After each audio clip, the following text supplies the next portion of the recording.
Bonjour.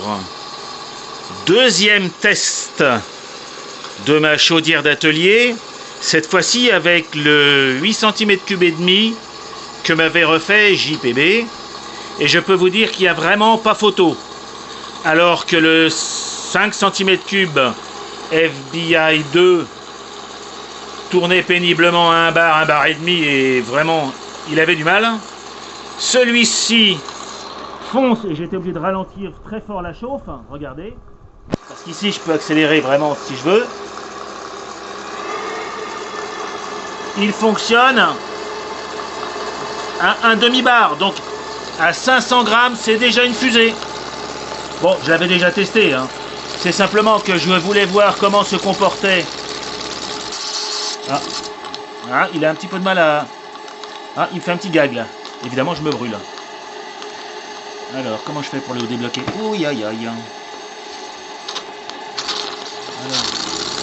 il a un petit peu de mal, vous voyez, dans le sens reverse, enfin on va dire dans le sens qui devrait être celui de sa marche arrière. Mais en tout cas, quand je le bascule en marche avant à 500 grammes, je le rappelle, la chaudière n'a vraiment pas besoin de fonctionner activement pour me maintenir la pression de service. Je n'ai pas de moyen de régler la vitesse de la vapeur sur la machine, autre bien sûr que la soupape, pardon, la vanne vapeur, mais le résultat elle-même, lorsque j'ai besoin de toute la vapeur, je sais qu'à toute vapeur, cette machine fonctionne très bien à 500 grammes.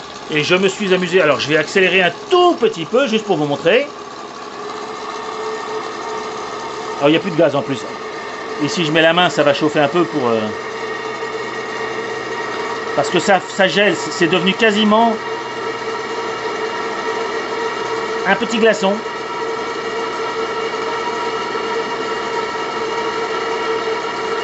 Donc je chauffe un peu plus fort. J'espère que vous allez voir la pression monter légèrement. Mais de toute façon, écoutez-le déjà, le moteur. Il va déjà, donc c'est pas la peine d'aller trop vite, parce que de toute façon, à la pression de service que je vois déjà ici, donc à peine un bar, il est en train de me faire vibrer la table de manière inconsidérée. Donc c'est pas... Regardez, le pépère, lui, à côté, il en tremble déjà. Il a peur de la puissance de ce 8,5. Bon, il est vrai que je n'ai pas monté la pompe, hein, et que peut-être que... Ouais, hop, je me fais avoir. Bon, est-ce qu'on vibre un peu? Non, pas plus. Hein. C'est aussi violent, entre guillemets, dans l'autre sens, quand il a bien voulu démarrer. Là, il veut bien, vous voyez, il suffit d'aller assez vite. Nombre de mes amis avaient constaté, effectivement, que les machines se bloquaient au reverse. Je ne sais pas pourquoi, mais en tout cas, c'est vrai. Et je le constate ici aussi, de temps en temps, je me bloque. Mais là, bon, là, ça tourne nickel et puis ça va super bien. Voilà, donc, nouvel essai de ma chaudière qui me prouve une nouvelle fois sa puissance. Je ne referai pas le petit coup du sifflet parce que il est tellement bloqué par la chaleur que j'ai besoin de mes deux mains. Donc, ayant essayé déjà, j'ai réussi à me faire deux petites cloques sur la main. Je vais raisonnablement attendre la fin de la vidéo pour faire tomber la pression avec le sifflet, mais surtout avec un chiffon. Ça, c'est le petit désuileur que j'ai monté artificiellement sur cette machine pour ne pas en mettre partout, parce que ça, 8 cm3 avec un graisseur, bah, ça respire et ça crache un petit peu. Mais en tout cas, tout fonctionne parfaitement. Et puis vous voyez, hein, je le refilme une dernière fois.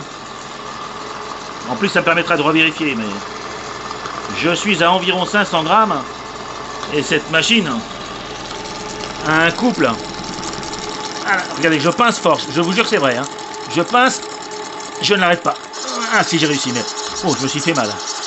Alors du coup, voilà. Hop. Voilà. Encore une belle expérience. Hein. que je conclue par un au revoir les amis.